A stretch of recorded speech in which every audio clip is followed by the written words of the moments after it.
शव यात्रा। अमरपुर नाम के एक गांव में विमल हलवाई अपने 2 छोटे बच्चों और बीवी के साथ रहता है। विमल की पत्नी ज्योति भूत प्रेत जादू टोने में बहुत माना करती थी। इसका बिल्कुल विपरीत विमल इन चीजों को दक्यानुसी माना करता था। रोज की तरह विमल अपने मिठाई की दुकान जाने के लिए निकलने की हड़बड़ी में होता है। मैं निकलता हूँ ज्योति, देरी हो जाएगी, दुकान भी खोलनी है मुझे। अजी ध्यान से, आज अमावस्या है। रास्ते में कोई कपड़ा या कुछ भी गिरा हो तो उसे लांग मत दीजिएगा, बगल से चली जाइएगा। अरे ऐसे तो तुम मुझे पागल ही कर दोगी क्या? हाँ, मैं नीचे देखकर चलूं कि सामने से कोई गाड़ी घोड़ा आकर मेरे ऊपर से चला जाए? दोनों हालत में तो मेरी ही मौत है। अरे क्यों सुबह सुबह इतनी अपसुगनी बातें कह रहे हो जी? मेरे गांव में तो ऐसा आंखों के सामने होता हुआ देखा है मैंने, इसीलिए कहती हूँ, वरना मुझे क्या, पड़ोसी को तो नहीं कहना चाहती मैं। पति हैं आप मेरे, इसलिए बोल रही हूँ। विमल अपनी मिठाई की दुकान चला जाता है। दुकान पर पहले से ही ग्राहकों की लंबी लाइन लगी हुई थी। ये लो, वहाँ ज्योति अमावस्या को लेकर परेशान है और आज तो हमेशा से ज्यादा ही लंबी लाइन लगी पड़ी है। अच्छी खासी बिक्री होगी आज। विमल दुकान खोलता है।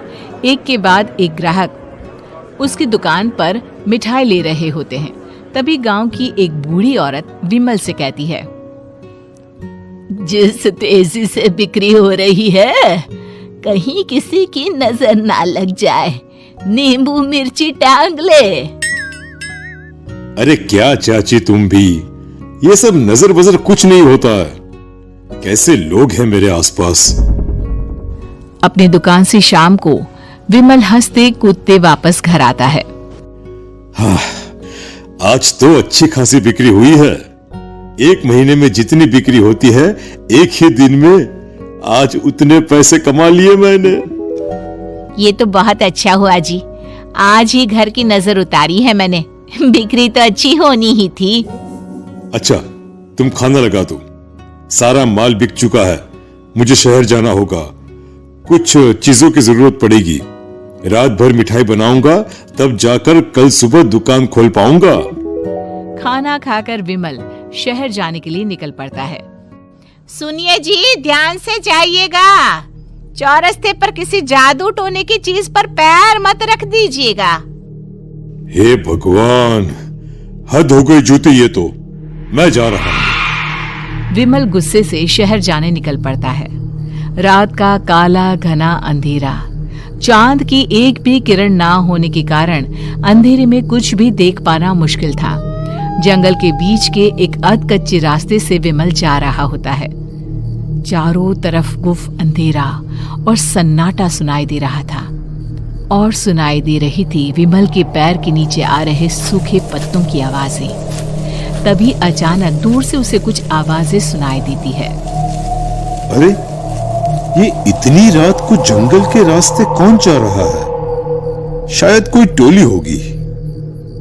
राम नाम सत्य है, राम नाम सत्य है, राम नाम सत्य है, राम नाम सत्य है। धीरे धीरे आवाज कुछ कुछ सुनाई पड़ती है।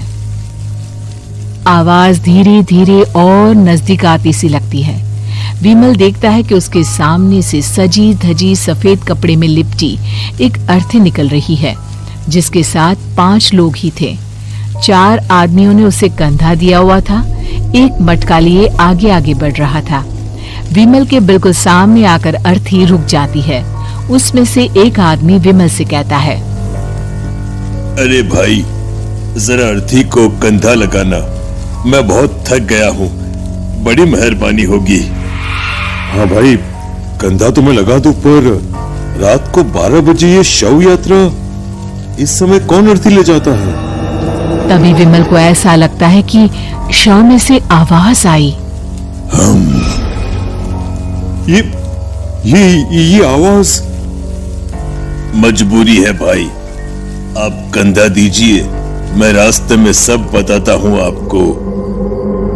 विमल अर्थी को कंधा दिए चल रहा होता है कि उसे ऐसा लगता है कि हाथ में मटका लिए जो आदमी शव के आगे चल रहा है उसके पैर उल्टे हैं। क्या हुआ भाई, हकला क्यों रहे हो? वो आपके साथी के पैर उल्टे। विमल अपनी बात पूरी भी नहीं कर पाता कि वो देखता है कि उस आदमी के पैर तो सीधे ही हैं।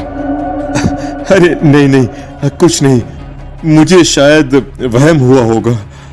धीरे धीरे सब आगे बढ़ रहे होते हैं। तब विमल को अचानक लगता है मटके में से एक हाथ बाहर आ रहा है।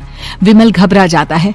इसके पहले वो कुछ बोल पाता, कल्लू कहता है, मेरा नाम कल्लू है। हम 6 दोस्त थे, जिसमें से एक को तो तुम सोया हुआ देख रहे हो। इतनी पक्की दोस्ती थी कि जैसे हम सब सगे भाई हैं। पर किस्मत का कोई क्या कर सकता है। आज से 4 साल पहले एक नदी में हम सब नहाने गए थे, जिसमें डूबकर राजेश की मौत हो गई। किसी मजबूरी के कारण हमें उसकी अर्थी को रात को ही शमशान घाट ले जाना पड़ा। हम 5 उसे ले जा रहे थे। 4 साल पहले आप 5 में मैं कुछ समझा नहीं। मंकू अपनी गर्दन पीछे घुमाकर अपनी आंखें बड़ी बड़ी कर विमल से कहता है, अरे भाई, पूरी कहानी खत्म होने दो, फिर बीच में बोल लेना, ठीक है? तभी रास्ते में एक हादसे में अपने दोस्त के साथ हम सभी मर गए। वो सामने देखो, हमारा दोस्त। विमल सामने देखता है। उसे दिखता है कि एक ऐसा आदमी जिसका शरीर कई जन्मों से पानी के अंदर रहने के कारण सफेद पड़ गया है। उसकी आंखें बाहर की ओर निकली हुई थी। फिर ये अर्थी किसकी है? अर्थी के साथ के लोग अर्थी को नीचे रखते हुए एक साथ विमल की ओर देखते हुए कहते हैं, तुम खुद ही देख लो। विमल शव पर से सफेद कपड़ा हटाता है। शव की जगह खुद को ही देखकर विमल के होश उड़ जाते हैं। वो शव विमल की ही थी।